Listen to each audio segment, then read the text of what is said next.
და მოგეხსენება ძალიან გახშირდა ეს ოჯახური დანაშაულები და თუნდაც იგივე გარყვნილი ქმედებები საკმაოდ გახშირებულია და ბრალდების მხარეს და სასამართლოც ფრთხილობს რომ რამე ისეთი რეაგირების გარეშე არ დარჩეს ისეთი ფაქტი რომელიც შემდეგ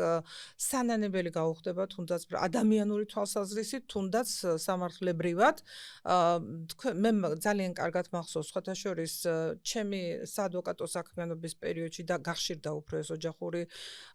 დანაშაულები ფაქტები გახშირდა ასეთი თუ ანუ ამ ფაქტებზე რეაგირება გახშირდა როგორ ფიქრობ? არა, ფაქტები გახშირდა და რეაგირების გარეშე ვერ ტოვებენ. მე მახსენდება ასეთი ფაქტი, ახალი შემოსული იყო, ასე ვთქვათ, დანაშაულის ეს კატეგორია და მოსამართლემ ეგრეთ წოდებული მოძალადე ქმარი დატოვა გარეთ, პატიმრობა არ შეუფარდა და მეორე თუ მესამე დღეს ქმარმა მოკლა ცოლი.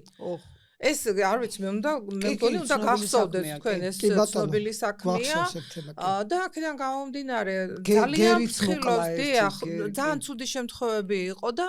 სავარაუდოდ ამიტომ ფრთხილობს პროკურატურაც და სასამართლოც რომ მიიღოს მკაცრი გადაწყვეტილება თუმცა აღმოუჩვდით ერთი უკიდურესობიდან მეორე უკიდურესობაში ეგრეთ წოდებული ძალადობის მსხვერპლი ეგრეთ წოდებული ქალები და თქვენ წარმოიდგინეთ ამაში არასრულწლოვან მცირეწლოვან ბავშვებს იყენებენ ისინი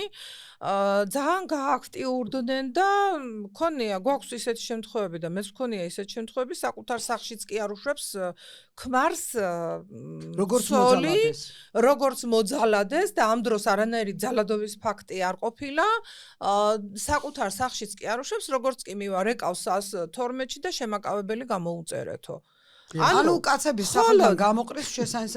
შესანიშნავი საშუალებაა